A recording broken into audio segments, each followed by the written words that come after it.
Ito po mga ugat natin. Pwede to ugat sa coronary arteries, ugat sa puso. Ito yung sinasabi, pag nagbara yung ugat sa puso, pwede ma-heart attack. Ayan, ang ganda ng mga ugat natin. Pero ito po, hiniwa siya cross-section. Okay? Nakikita nyo to. Tingnan nyo title, Death of an Artery. Yan ang artery natin sa puso. Pero pwede rin to sa utak at ibang parte ng katawan. Ito yung ugat ng bata pa. Yan, no? Ang linis, ang ganda ng daloy ng, kumbaga sa tubo, ang ganda ng daloy ng tubig natin dito. Pag medyo tumatanda, medyo tumataas ang cholesterol, ayan, nagkakabara-bara na konti. Topic natin, senyales ng high cholesterol, about triglyceride, paano natin ipapababa, kailangan ba uminom ng gamot or hindi. Pero syempre, pinapakita ko sa inyo. Ito, bata pa to, teenager. Pero ngayon, teenager natin, tingin ko may bara na rin sa dami ng fast food at supermarket food. Ayan, Pag hindi pa rin tumigil sa bisyo, naninigarilyo pa, puro stress, nakita nyo, dumadami na yung bara. Maganda pa rin ang daloy ng dugo, pumapasok pa rin, pwede pa, kaya lang medyo marami na to Oo. Pero usually wala pang symptoms to. Pero delikado na to. Either high cholesterol, pwedeng diabetes, pwedeng smoker, nakakabara. Nakakasugat kasi ng ugat yung sigarilyo. Kaya dumadami ang plaque. At pag hindi pa rin tutuloy hindi pa rin hihinto ang bisyo, tapos tuloy-tuloy tumatanda na, nagiging 30, 40, 50 years old, di ba? Pa-accumulate na pa-accumulate. Stage 1, stage 2, stage 3, aabot na tayo sa ganito. Nakita nyo, nakakatakot na siya. Ayan, Ito, wala na. Konting-konti na lang. Kumbaga sa tubo ng gripo, konti na lang tumutulo na tubig. Ito yung may sintomas na. Pag maglakad konti, sasakit na ang dibdib. Ibig sabihin, kulang na blood supply. Pag pinaakyat mo na hagdanan, masakit na ang dibdib. May angina na to. At konting-konti na lang, magalit na lang, ma-high blood, o kumain pa ulit ng matataba, barado na totally. Ito na yung death of one artery. Pag nagbara na, heart attack na to. Heart attack na to. So, yan ang mga stage. Ang gusto natin gamutin, habang nandito pa lang, uunahan na natin.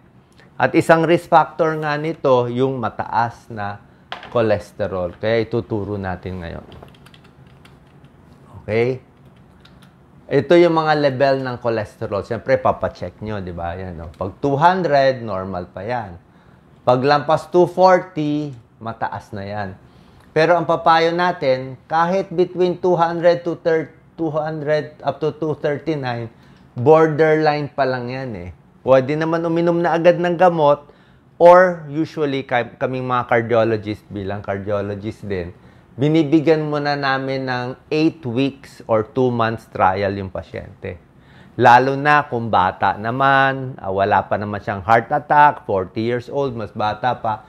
Kahit 239, bibigyan mo na namin ng 2 months, ibaba mo yung numero ng kusa. Okay? LDL, ito yung bad cholesterol. Ina-add din yan. Ina-add to, nagiging total cholesterol. Kodigo nga natin, LDL, lechon de leche. So, pareho din yan. So, pag 130 to 159, borderline high, pinapajeta muna natin.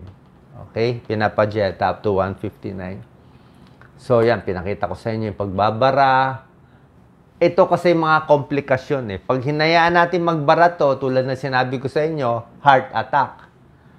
Pag masyadong masikip din tong daanan, high blood din ng kalaban. Pag sa puso, heart attack. Pag sa utak, stroke. Pag itong ugat na sa paa, barado yung paa. Okay? Pati diabetes, yan, nagkaka-problem. Nababalot din ng taba yung atay, fatty liver. Nababalot din ng taba yung puso. Okay? May mga gamot na binibigay, bago ko bigay yung mga home remedies natin, yung mga statin, sasabihin na iba, inom na lang agad ako ng gamot. Actually, ang pag-inom ng gamot, may pro, may con. Okay? Yung advantage and disadvantage. Maganda naman siya kung ito yan, may barado. Napa-flatten niya, napapa-flat niya. Okay? Pero ang pag-inom ng statin, usually sa mga trials na tinitingnan namin bilang cardiologist, matagal. 2 years, 3 years, 5 years. So, 5 years mo iinumin para unti-unti mag-aayos siya. Hindi naman isang inuman mo lang tanggal lahat ng taba. Hindi po. Taon ang aabutin. Kaya pag nag-commit tayo na iinom, matagal ang pag-inom. Kaya nga bibigyan muna nga ng 2 months trial na ayusin muna yung timbang at yung pagkain. At isa rin problema, kung hindi naman ganun ka-high risk yung pasyente, ibig sabihin, wala pa naman heart attack, wala pa naman stroke, talagang mataas lang cholesterol, meron ding konting komplikasyon ang statins. Okay? May side effect. Pero, siguro, estimate natin 2 to 3%. Lagay na natin sa 2 to 3%. Ano yung komplikasyon? Pwedeng masira yung atay, tumaas yung liver enzymes, pwedeng tumaas yung blood sugar, magkaroon ng diabetes. Yes, complication din siya ng statins. Pero, hindi lahat ng binigyan ng statin, tataas ang liver enzyme, tataas ang blood sugar. Hindi po. Usually, konti lang naman, 2 to 3%. So, may konting risk. Kaya nga, hindi natin binibigay sa lahat ng tao na kahit nga sa mga batang babae, bibigay natin. Kasi nga, may konting risk eh. Pero, ulitin ko, kung kayo ay na-heart attack na hospital na stroke na, tapos mataas pa yung cholesterol, wala na tayong choice. Iinumin nyo na to. Kasi barado na siya eh.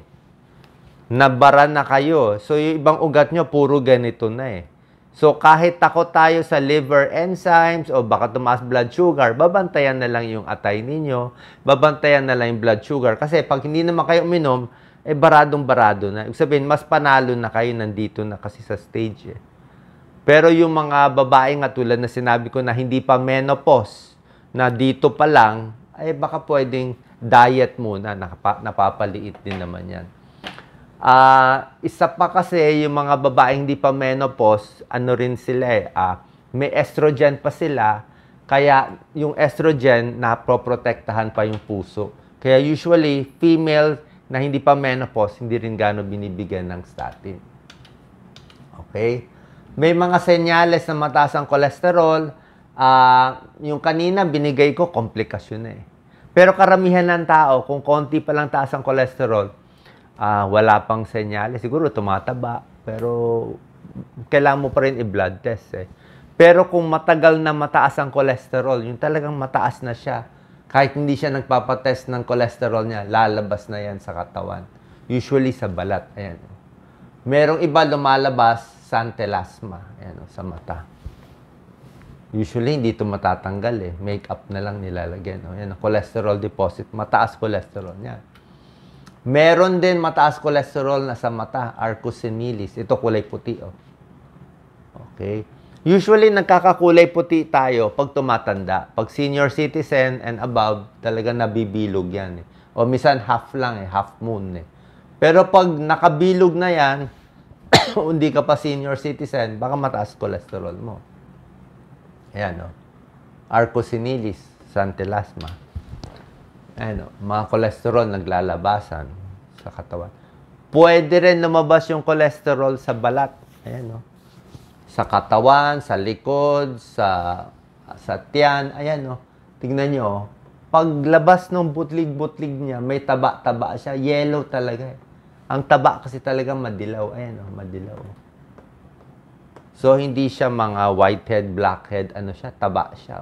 Kaya tingnan natin kung may naglalabasan. Yellow. Yellow kasi ang taba. Bakit tumataas ang cholesterol? Anong gagawin sa 2 months trial natin? Siyempre, bawas sa mga matataba. Kasama red meat. Kasama itlog na egg yolk.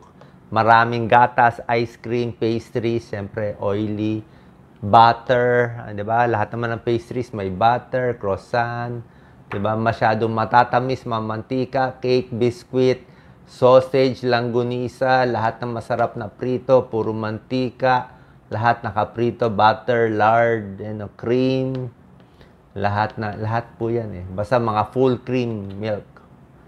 So, ang gagawin natin, healthy diet, tuturo ko sa inyo, exercise, malaking tulong din. Pampababa ng cholesterol, pampababa ng diabetes, blood sugar, alak din kasi, nakakataba din alak eh.